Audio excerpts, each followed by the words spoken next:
Goeiemôre. Jy luister na die 63ste oordeenking in die reeks Die Goeie Lewe.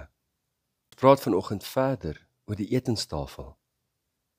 Die inhoud van vanoggend se oordeenking kom nie uit die boek The Good Life nie, maar is 'n gesprek vanuit 'n boek wat Leonard Sweet geskryf het, From Tablet to Table.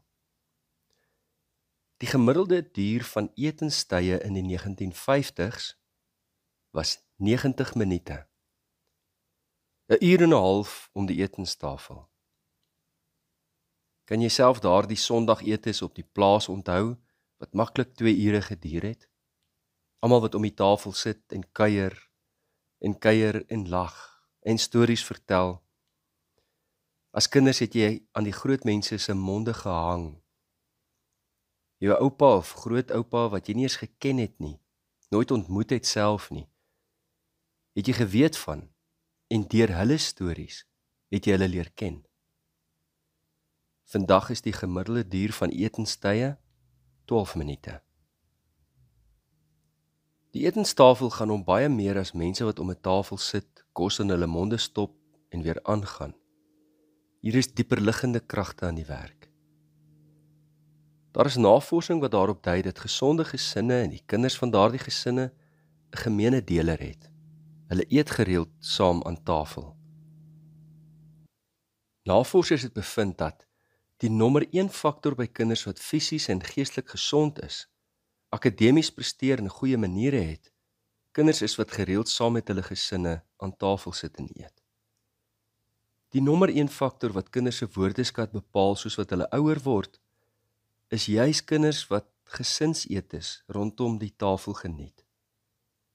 Die nommer 1 voorskrif om eetsteurnisse by kinders te verhoed, is gereelde eetes rondom die tafel met 'n positiewe atmosfeer. Ek dink dit is belangrik om dit by te voeg. Wanneer 'n mens om 'n tafel sit, so naby aan mekaar se gesigte kyk, en die atmosfeer is onveilig, plofbaar, het dit juis die teenoorgestelde effek op kinders se lewens. Die nommer 1 faktor wat positiewe geestesgesondheid en laer depressievlakke by kinders en jongmense verseker, is gesellige en veilige atmosfeer rondom die etenstafel. Ouers wat saam met hulle kinders aan tafel eet, spandeer meer kwaliteit tyd saam met hulle kinders in die algemeen. Die gemiddelde tyd wat ouers gefokuste tyd saam met hulle kinders spandeer, is gemiddeld 38 minute per week. Hoeveel tyd spandeer ons kinders in die geselskap van ander mense? Hulle klasmaats, vriende, onderwysers, en watter ander mense daar ook al mag wees wat 'n invloed op ons kinders se lewens uitoefen, afrigters en dies meer. Dit gaan dus inderdaad oor iets veel dieper. Dit gaan oor identiteit. Dit is interessant dat die ou Amerikaanse Amish gemeenskap, 'n baie streng vorm van Christendom, ongeveer 90% van hulle kinders behou binne daardie gemeenskappe, van die hoogste ter wêreld.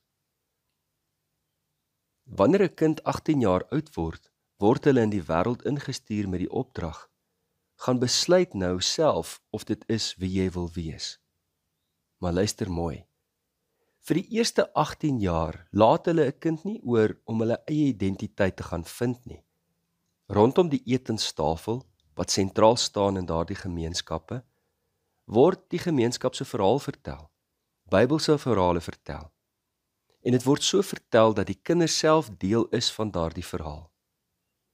Wanneer hulle dan hierdie kinders op 18-jarige ouderdom uitstuur, het hulle klaar vir hulle geleer wie hulle is, maar dan moet hulle gaan uitvind, is dit wie ek self wil wees? Dan eers is dit hulle keuse om te besluit of dit hulle identiteit is of nie.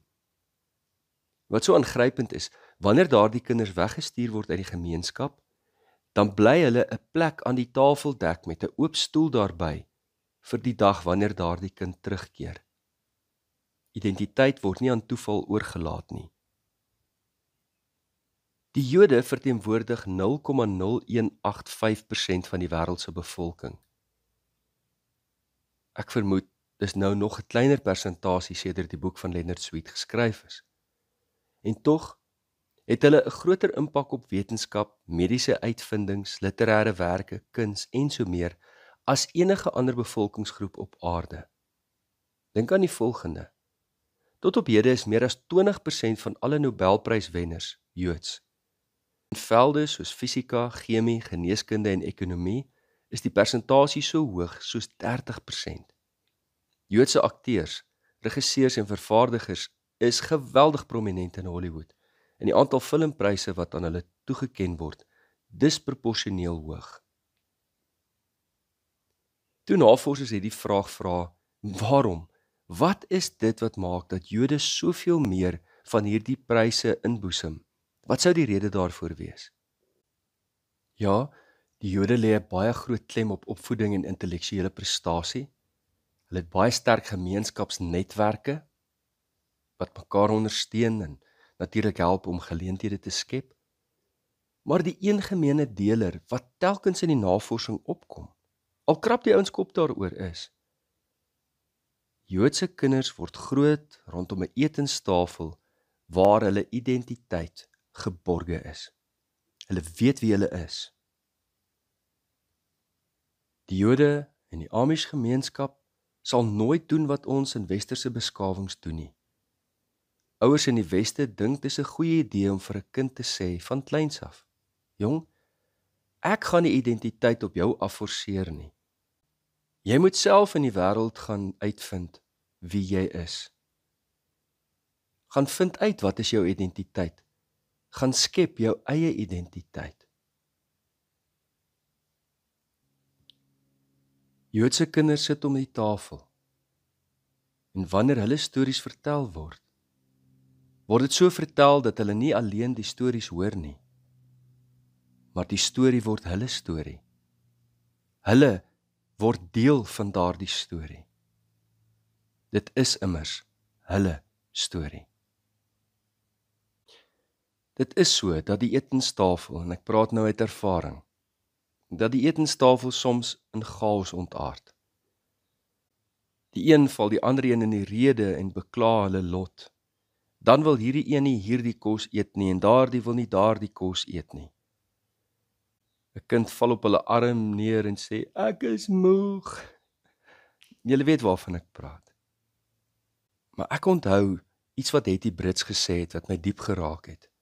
Hetty Brits wat die kenner is van kinderopvoeding en die boompie profiele van gepraat het, immergroen ouerskap. En sy het die opmerking gemaak en gesê, jong, baie keer as 'n mens so om die tafel sit en tyd saam met jou kinders spandeer, dan vra jy, hoe was jou dag? Nee, dit was oké. Wat julle gedoen? Niks. Was die dag lekker? Ja. Ja, dis asof die gesprek nie aan die gang kom nie. Maar toe sê sy, daar waar jy sit en daardie sukkelende gesprekke partykeer aan die gang probeer kry, daar skep dit die vertroue, dat die dag as jou kind met jou wil praat, weet hulle, jy's daar vir hulle. En al is daar partykeer tye om die tafel wat jy dink, "Sjoe, hoekom het ek al hierdie moeite gedoen?" Het jy die landerye voorberei vir 'n ongelooflike oes. Natuurlik is kinders en kinders grootmaak nie soos 'n worsmasjien nie. Dit is nie 'n waarborg dat dinge presies gaan uitwerk soos ons graag wil hê dit moet nie. Maar dit verhoog die kanse. Dit bied geleentheid dat ons mekaar in die oë kan kyk. Dat ons stories vertel van waar ons vandaan kom.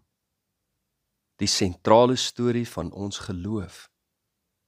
En weet, ek was 'n slaaf van die sonde, maar die Here het my daaruit bevry. Ons gesin was slawe van die sonde, maar ons hemelse Vader het ons daaruit bevry. Mag ons in ons gemeenskappe die tafel herwin as die sentrale plek waar ons mekaar vind en bly vind. Onthou, aan die hemelse tafel is daar 'n plek gedek met 'n oop stoel. Vir my, vir jou. Dan weet ons mos wie ons is. En ons sal eendag aan daardie tafel aansit om vir ewig in mekaar se geselskap te wees in die aangesig van die Here.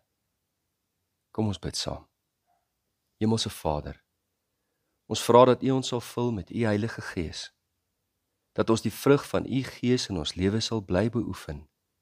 Liefde, blydskap, vrede, geduld, vriendelikheid, goedheid, getrouheid, sagmoedigheid en selfbeheersing. Ek weet dat ek aan Christus Jesus behoort, en ek kruisig my hartstogte en my begeertes, wat nie in pas is met U Heilige Gees nie. Help my om nie verwaand te wees, ander uit te tart of jaloers te wees nie, maar help my om in 'n gees van sagmoedigheid ander reg te help. Deurgrond my siel, o Heer, dat ek myself blywend ondersoek en my hart voortdurend tot U bekeer. Dit bid ons in Jesus naam. Amen. Liefde en 'n geseënde naweek vir elkeen.